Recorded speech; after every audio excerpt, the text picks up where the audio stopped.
Dear students, ఈరోజు మనం model paper 8 తెలుసుకుందాం. The teacher said to me what is the one thing you can do now.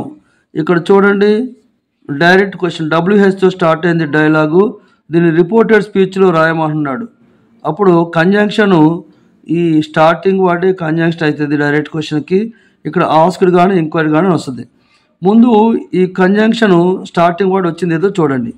అన్నిట్లోనూ what what what what వచ్చింది. అది ఇక్కడ what పక్కన ఇంకొక కంజంక్షన్ వచ్చింది కాబట్టి ఇది రాంగ్. ఇక్కడ సెట్ మీ వచ్చింది. ఇక్కడ ఆస్క్డ్ కానీ ఎంక్వైర్డ్ అని కానీ వస్తుండాలి.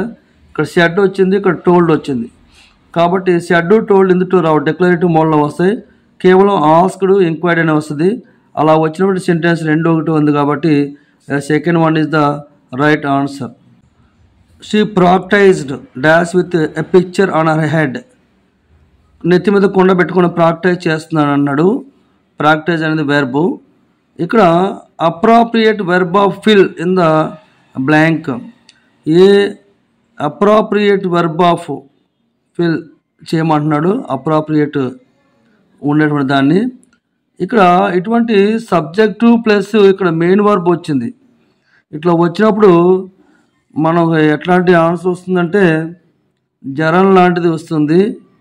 ఓకే, సబ్జెక్ట్ ప్లస్ వెర్బ్ వచ్చినప్పుడు ఇక్కడ వెర్బ్ ఫామ్ రాయమంటున్నాడు, అది జరండ్ వస్తుంది.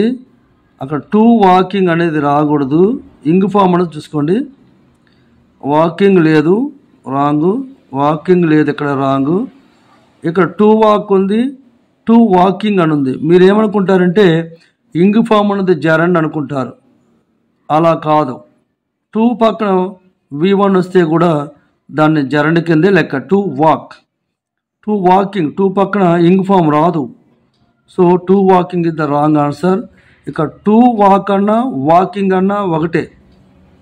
ఇక్కడ ఆబ్జెక్ట్ ఉన్నప్పుడు డైరెక్ట్గా వాకింగ్ తీసుకుంటాడు. అంటే సబ్జెక్టు వెర్బ్ తర్వాత ఆబ్జెక్ట్ ఉంటే ఆ తర్వాత జరం తీసుకోవాల్సి వస్తే ఇంగ్ ఫామ్ వస్తుంది, వాకింగ్ వస్తుంది. అలా కాకుండా సబ్జెక్టు ప్లస్ వెర్బ్ ఉంటే టు వాక్ అని వస్తుంది. ఫైనల్గా టు వాక్ అన్నా వాకింగ్ అన్నా ఒకటే. ఇది కూడా జరంతో సమానం కాబట్టి fourth one is the right answer. Next 113. They pretended to be very busy though they had nothing to work. వాళ్ళకి పని లేకపోయినా కానీ పని ఉన్నట్లుగా బిజీగా ఉన్నట్టు నటిస్తారు. ఈ ప్రిటెండ్ అంటే ఏంటి? Choose the correct noun form of the underlined word. ఇది ప్రిటెండెడ్ వర్బ్ కదా, ఇందులో నుంచి నౌన్ ఫామ్ని తీయాలి. ఏదో చూసుకోండి. ప్రిటెండ్ అంటే ఇది కూడా వెర్బే, ప్రిటెన్స్ అంటే ఇది కూడా వెర్బే. ప్రిటెన్షన్ ఇది రెండు ప్రిటెన్షన్లు ఇచ్చిండు. అయితే ఏ ప్రిటెన్షన్ అనేది మనకు తెలియదు. ఇక్కడ నౌన్ ఫామ్ కనిపెట్టవే కాకుండా స్పెల్లింగ్ కూడా రాంగ్ ఇచ్చిండు కాబట్టి ప్రిటెన్షన్ SION ఉన్నటువంటి ప్రిటెన్షన్ కరెక్ట్. అది స్పెల్లింగ్ ఇక్కడ రాంగ్ ఇచ్చిండు కాబట్టి రెండు సేమే ఉన్నట్టున్నాయి కానీ గుర్తించాలి. ఇక్కడ ఆ స్పెల్లింగ్ కూడా చూసుకోవాలి. So second one is the right answer. ఇది wrong. 114. The ship dash after sounding a loud horn. The ship ఆగిపోయింది after sounding a loud horn. After a sounding loud horn, బాగా పెద్ద శబ్దం వచ్చిన తర్వాత, హార్న్ ఇచ్చిన తర్వాత ఏమైంది? ద షిప్ ఏమైంది? ఆగిపోయిందో స్టార్ట్ అయిందా చూసుకోవాలి. చూస్ ద కరెక్ట్ ఫ్రేజల్ వర్బ్ ఏంటో చూసుకోవాలి. సెట్ అవుట్ అంటే స్టార్ట్ అయింది. లుక్డ్ ఫర్ అంటే సెర్చ్ చేయటం. బ్రాట్ అప్ అంటే తేవడం. అలాగే బ్రాట్ అవుట్ అంటే రివీల్ చేయటం, విడుదల చేయటం అని వస్తుంది. ఇవన్నీ చూస్తే షిప్ పెద్ద సౌండ్తో స్టార్ట్ అయిందని మీనింగ్ వస్తుంది కాబట్టి సెట్ అవుట్ అంటే స్టార్ట్ మీనింగ్ వస్తుంది. Identify the coordinative conjunctions among the following words. ఈ కోఆర్డినేటివ్ కంజంక్షన్స్ అనేవి కాంపౌండ్ సెంటెన్స్లలో వస్తూ ఉంటాయి. ఈ కాంపౌండ్ సెంటెన్స్లో వచ్చేటటువంటి ఏదైతే కంజంక్షన్ ఉందో దాన్ని సెలెక్ట్ చేసుకోవాలి. యాజ్ అనేది కాంప్లెక్స్లో వాడతారు, వెన్ అనేది కాంప్లెక్స్లో వాడతారు, యాజ్ లాంగ్వేజ్ అనేది కూడా కాంప్లెక్స్లో వాడతారు, అన్ అనేది కాంపౌండ్ సెంటెన్స్లో వాడతారు. కాబట్టి మనం ఈ coordinative conjunction and, but, yet, still ఇటువంటివన్నీ వస్తే చూసుకోవాలి వాటిని. So and is the right answer. Next you don't know much about my aunt. నీకు మా ఆంటీ గురించి ఎక్కువగా తెలియదు. The correct question tag for the above sentence. ఈ క్వశ్చన్ ట్యాగ్ ఏమంటున్నాడు చూడండి. సెంటెన్స్ సబ్జెక్టు డు నాట్ వచ్చింది. ఇక్కడ ప్రొనౌన్ ఉండాలి కంపల్సరీగా. ఏదైనా నౌన్ ఉంటే దాన్ని ప్రొనౌన్ కింద మార్చుకోవాలి. రామ ఉంటే హీ, సీత ఉంటే షీ, అట్లా. ఇక్కడ ఆల్రెడీ ప్రొనౌన్ ఫామ్ ఉంది కాబట్టి సెంటెన్స్ నెగిటివ్లో ఉంది కాబట్టి పాజిటివ్లో క్వశ్చన్ వేయాలి. డు నాట్ ఉంటే డూ యూ ఏదైతే ఉందో అది right answer. So 4th one is the right answer. Question tags మనకి వీడియో ఉంది, అది చూస్తే వీటి మీద ఎక్కువగా మీరు వర్రీ అవ్వాల్సినటువంటి అవసరం లేదు. The simple sentence among the 4 is. ఇందులో సింపుల్ సెంటెన్స్ ఏదో చెప్పమంటున్నాడు. సింపుల్ సెంటెన్స్లో ఒక సబ్జెక్ట్ ఉంటుంది, ఒక ప్రెడికేట్ ఉంటుంది. చూసుకోండి, ఇక్కడ ఒక సబ్జెక్ట్ ఉంది, ఇక్కడ కంజంక్షన్ వచ్చింది, అంటే 2 సెంటెన్స్ లెక్క కాంబినేషన్. ఇది కాదు. వెన్ ఇది కూడా కాంబినేషన్లో వచ్చింది, 2 సెంటెన్స్ కలిపింది కాబట్టి ఇది కూడా కాదు. Mayabazar is another film that brought fame to అంటున్నాడు. ఇక్కడ దట్ కంజంక్షన్ వచ్చింది, 2 సెంటెన్స్ కలిపింది. ఇది కాంపౌండ్ సెంటెన్సు. సింపుల్ సెంటెన్స్ అంటే ఒకటే సెంటెన్స్ ఉండాలి. She gave an exceptionally brilliant performance. చూడండి, సబ్జెక్టు వెర్బు, ఇక్కడ కంజంక్షన్స్ ఏమి రాలేదు. ఇది సబ్జెక్టు, ఇది ప్రెడికేట్, ఇదంతా కూడా. So simple sentence is the fourth one is the right answer. I hope you will do the exam excellently అంటాడు. ఇక్కడ ఎక్సలెంట్ అనే పదం the above underline word is in adverb of ఫ్రీక్వెన్సీయా, యాడ్వర్బ్ ఆఫ్ అఫర్మేషనా, adverb of మేనరా, adverb of టైమా. Frequency అంటే ఎన్నిసార్లు వచ్చింది చెప్తుంది. అఫర్మేషన్ అంటే ఎస్ అని చెప్తుంది, ష్యూర్లీ అట్లా వస్తుంది. యాడ్వర్బ్ ఆఫ్ మేనర్ అంటే హౌ, వాట్ మేనర్ జరిగింది అన్నాడు. టైం ఏ టైంలో జరిగింది అన్నాడు. ఇక్కడ టైం గురించి కాదు, ఫ్రీక్వెన్సీ కాదు, ఎస్ఆర్ను అని చెప్పట్లేదు, అది ఏ మేనర్లో జరిగిందో చెప్తున్నాడు. ఎక్సలెంట్లీ ఎల్వై కూడా చివరిలో వచ్చింది గుర్తుగా. యాడ్జెక్టివ్ ఆఫ్ మేనర్స్కి చివరిలో సాధారణంగా ఎల్వైలు ఎక్కువగా వస్తూ ఉంటాయి. అన్ని ఎల్వైలు వచ్చి అన్ని కూడా యాడ్వర్బ్ ఆఫ్ మేనర్ అని అనుకోవద్దు. అది వాట్ మేనర్ అని వచ్చినప్పుడు, హౌ అని క్వశ్చన్ వేసుకున్నప్పుడు వచ్చేటువంటి ఆన్సరే adverb of manner. So excellent is the adverb of manner. So second one is the right answer. Work hard, you will get success. Choose the correct conditional clause to combine the above sentence. So work hard V1 వచ్చింది. ఇక్కడ you will get success simple future వచ్చింది. Simple present tense, simple future వచ్చింది కాబట్టి first కండిషన్లో ఉన్నట్లు లెక్క. అప్పుడు if you work hard you will get success అని వస్తుంది. ఇఫ్కి ఫస్ట్ మనం ఏదైతే కండిషన్ ఉందో అది సింపుల్ ప్రజెంట్ టెన్స్లో ఉంది కాబట్టి దాన్ని అప్లై చేయాలి. ఇఫ్ యూ వర్క్ హార్డ్, ఇక్కడ యూ లేకపోయినా కానీ ఉన్నట్లు లెక్కేది. వర్క్ హార్డ్ అంటే యూ వర్క్ హార్డ్ అని అర్థం. సబ్జెక్ట్ యూ అని తీసుకోవాలి. If you work hard you will get success. ఇది ఇఫ్ ఫస్ట్ కండిషను ఏదైతే ఉందో చూడండి. If you work hard you will not get success. If you work hard you would get, would రాకూడదు, second కండిషన్లో వస్తుంది. ఇది ఫస్ట్ కండిషన్ ఓకే, కానీ ఇది నెగిటివ్ వచ్చింది. If you work hard you will get success రావాలి. యూ విల్ నాట్ అంటున్నాడు, negative వచ్చింది. If you work hard you will get success, ఇది correct answer. If you do not work hard you will not get success అనాలి. Work hard చేయకపోతే success ఎట్లయితాడు? కాబట్టి sentence జాగ్రత్తగా చదువుకొని if you work hard you will get success. Third one is the right answer. Personal or informal letters include. Personal letters, informal letters రెండు కూడా ఒకటే. ఫ్రెండ్స్కి, ఫ్యామిలీ మెంబర్స్కి రాసే వాటిని పర్సనల్ లెటర్స్ లేకపోతే ఇన్ఫార్మల్ లెటర్స్ అంటారు. వాటిలో కంప్లైంట్స్, సజెషన్స్ ఉంటాయా? ఎంక్వైరీ లెటర్సా, న్యూస్ పేపర్ రాసేయి? Letters written to the official seeking jobs, job కోసం రాసే లెటర్సా? Letters written family members and friends. Yes, family మెంబర్స్కి, ఫ్రెండ్స్కి రాసే వాటిని మనం ఈ personal letters or impersonal letters అంటారు. So fourth one is the right answer. The sentence without a non finite class among the 4 is. Non finite class లేనిది చెప్పంటున్నాడు. ఇక్కడ చూడండి, వెర్బ్తో స్టార్ట్ అయింది, ఇంగ్ ఫామ్తో, ప్రజెంట్ పార్టిసిపల్, ఒకటే సబ్జెక్ట్ ఉంది. దీనికి టెన్స్ లేదు, సబ్జెక్ట్ లేదు. సో ఇది నాన్ ఫినిట్ క్లాసే. ఇది మనకి నాన్ ఫినిట్ క్లాస్ కానిది, వితౌట్ లేనిది చెప్పంటున్నాడు. ఇది నాన్ ఫినిట్ కాబట్టి ఇది రైట్ ఆన్సర్ కాదు. జంపింగ్ ఆన్ దిస్ హార్స్, ఇది కూడా జంపింగ్ ఆన్ హార్స్ వెర్బ్తో స్టార్ట్ అయింది. సబ్జెక్ట్ ఏది ఒకటే సబ్జెక్ట్ ఉంది. ఇది కూడా simple sentence, non finite class.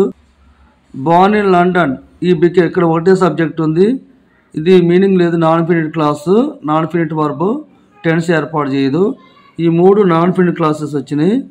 They సబ్జెక్ట్తో వచ్చింది చూడండి. They came back and they make the environment very beautiful. They come back and they make the environment very beautiful. ఇక్కడ మనకి దే కమ్ బ్యాక్ ఒక సెంటెన్స్ వచ్చింది and conjunction వచ్చింది. They make the environment very beautiful second sentence కూడా వచ్చింది, compound sentence. కాబట్టి ఇది non finite class లేనటువంటి sentence. 4th one is the right answer. Next, they were waiting for their teacher to come to the class. Identify the auxiliary verb in the above sentence. Auxiliary verbs అంటే modal verbs. Be forms is, am, are, was, were, do, does, did, have, has, had, will, shall, can, may, must, ought, dare, need ఇట్లాంటివి వస్తే వాటిని helping verbs, auxiliary verbs అంటారు. అటువంటిది సెంటెన్స్లో మనకు ఉంది వర్, be form ఉంది కాబట్టి వర్ ఎక్కడైతే ఉందో అది right answer. 124 grammatically correct sentence among the 4 is. గ్రామటికల్గా కరెక్ట్గా ఉన్న సెంటెన్స్ ఏదో రాయమంటాడు. Why do you so scared, ఇక్కడ డూ వచ్చినప్పుడు V2 రాదు, డస్ వచ్చినప్పుడు V1 వస్తుంది కానీ ఎస్ యాడ్ అయి రాదు. ఇక్కడ ఈ 2 రాంగే. డూ వచ్చినప్పుడు V1 రావాలి, స్కేర్ అని రాయాలి, స్కేర్డ్ V2 వచ్చింది రాంగ్. డస్ వచ్చినప్పుడు ఇక్కడ ఎస్ యాడ్ అవుతుంది, V1 వస్తుంది, ఎస్ లేకుండా వస్తుంది. అక్కడ వాట్ డస్ షీ లివ్స్ ఇక్కడ రాంగ్, ప్రింటింగ్ మిస్టేక్ అయి ఉంటుంది. Where does he live, she lives అని ఇచ్చి ఉంటాడు, ఇది ప్రింటింగ్ మిస్టేక్ అయి ఉంటుంది చూడండి. ఏమైనా ఎనీహౌ డస్ పక్కన ఎస్ ఉన్నటువంటి వర్బ్ రాదు. Gopi sister told to him, told పక్కన టూ రాదు, టోల్డ్ హిమ్ రావాలి, సెట్ టు హిమ్ అని వస్తుంది. కానీ ఇది టోల్డ్ పక్కన టూ అనేది రాదు, ఇట్లా వస్తే రాంగ్. సో ఇది కూడా wrong sentence. There was a note of alarm in amass voice, ఇందులో కరెక్ట్గా ఉంది word orders. So 4th one is the right answer. 126 identify the wrong irregular verb form of among. Irregular form of verb కనిపెట్టండు. సరిగా రానటువంటి verb form రాయి. Present tense నుంచి past టెన్స్లోకి సరిగా లేనటువంటి వెర్బ్ ఫామ్ గుర్తుంది. థింక్కి థాట్ వస్తుంది ఓకే, రైస్కి రోజు వస్తుంది ఓకే, ఫాల్కి ఫెల్ వస్తుంది, ఫాల్డ్ అని రాదు, ఇది తప్పు. డ్రింక్ డ్రాంక్ వస్తుంది రైటే. అంటే ఇందులో డిఫరెంట్గా ఉంది, అంటే సరిగా రాని దాన్ని గుర్తించమన్నాడు. ఫాల్డ్, ఫాల్కి ఫెల్ రావాలి, సరిగా రాలేదు కాబట్టి this is the right answer. ఇక్కడ 3rd one. When he heard the music of this song, he started to dance. ఎప్పుడైతే మ్యూజిక్ విన్నాడో వాడు డాన్స్ చేయటం మొదలుపెట్టాడు. When in the above sentence denotes. When అనేది మనకి సెంటెన్స్లో ఏం తెలియజేస్తుంది?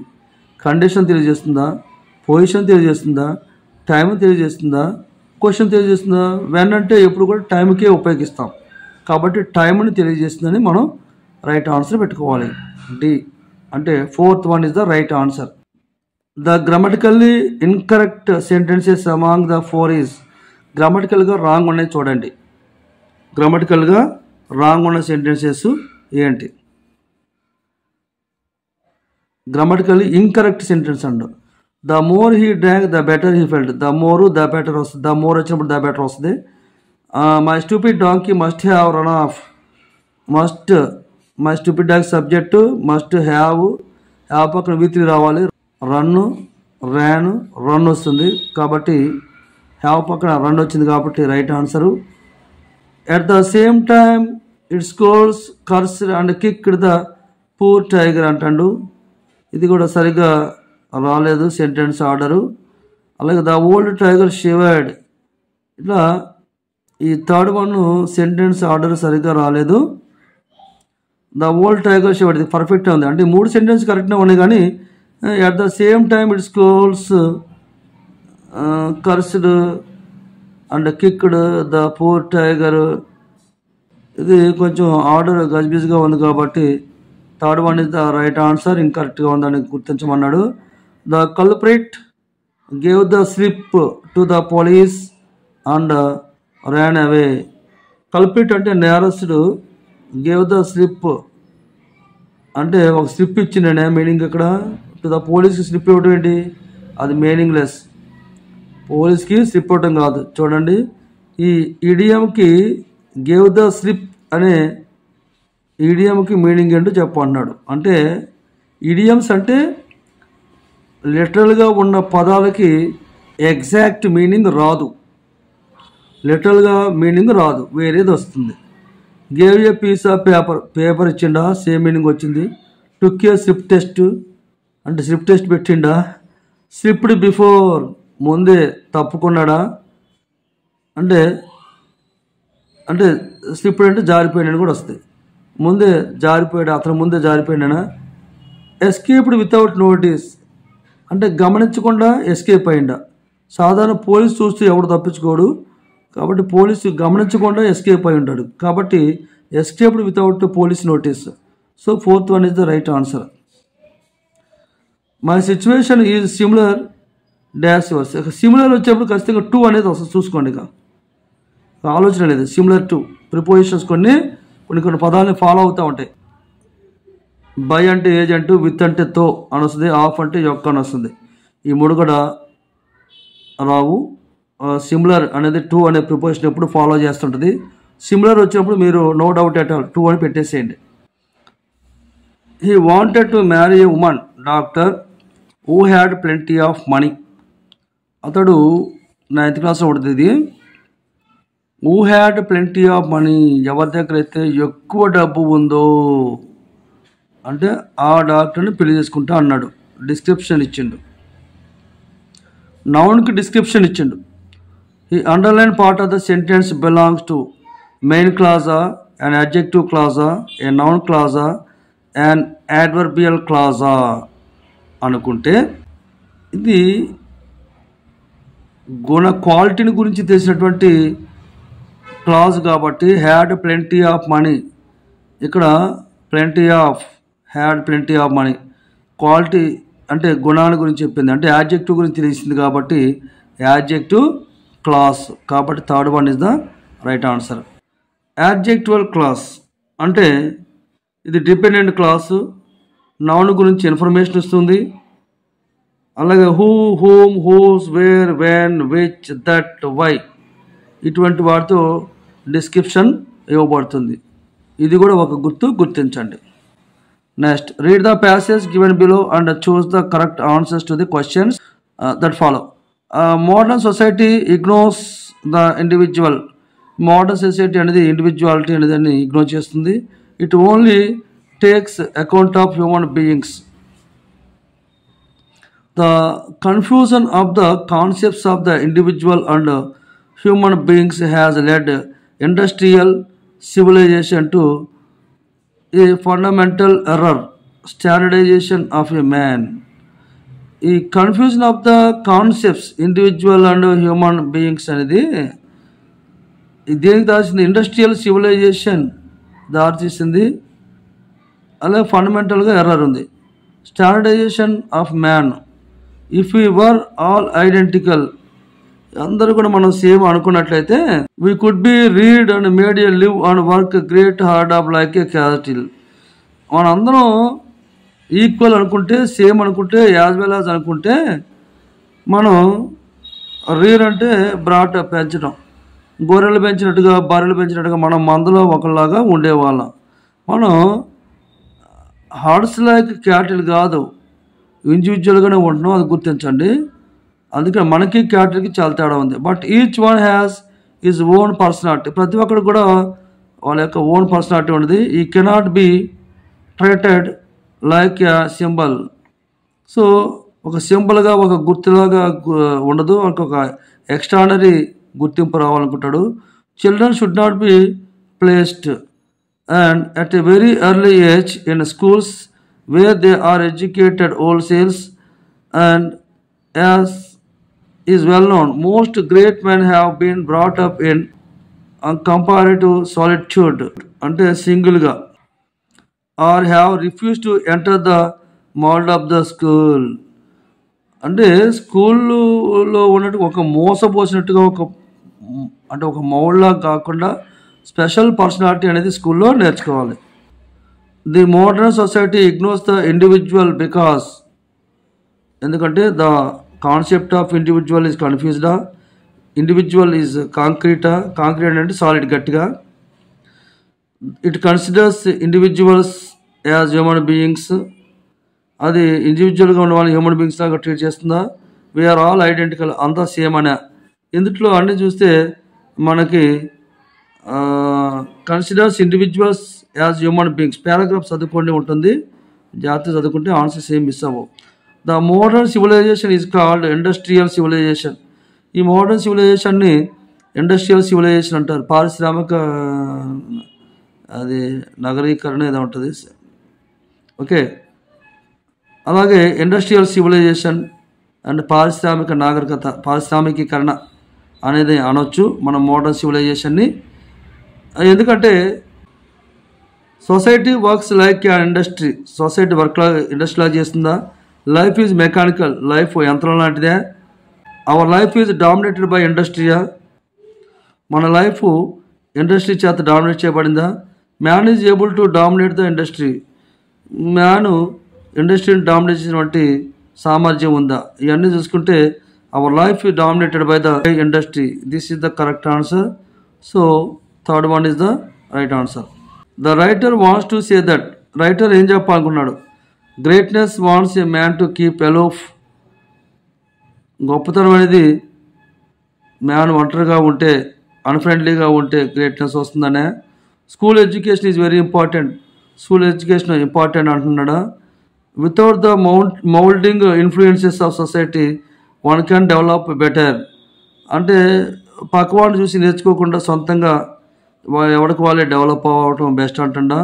Children should be placed at a very early age in the schools. పిల్లలు చాలా చిన్న వయసు నుండి స్కూల్లో చేరుస్తున్నారా అంటే ఆయన యొక్క ఉద్దేశం ఏంటంటే ప్రతి మనిషి కూడా ఇంకొకరితో ఇన్ఫ్లుయెన్స్ కాకుండా సొంతంగా డెవలప్ కావాలని ఆయనకు ఉద్దేశం. So third one is the right answer. 4 words are given out of which only one word is spelled correctly. Choose the correctly spelled word. ఇక్కడ అన్నిట్లోనూ ఇచ్చిండు 4 words ఇచ్చిండు. ఇందులో ఒకటే స్పెల్లింగ్ కరెక్ట్ ఉంది. పాంటిఫికల్, పాంటాఫికల్, పోన్లిఫికల్, పాంటిఫికోల్, ఇవన్నీ కూడా తప్పు ఉన్నాయి. ఈ ఫస్ట్ వన్ PONTIFIC పాంటిఫికల్ అనేది బిలాంగ్స్ టు ద పోప్ అని మీనింగ్ వస్తుంది, రిలేటెడ్ టు పోపు. ఇవన్నీ స్పెల్లింగ్ రాంగ్ ఉన్నాయి. So first one is the right answer. Thank you.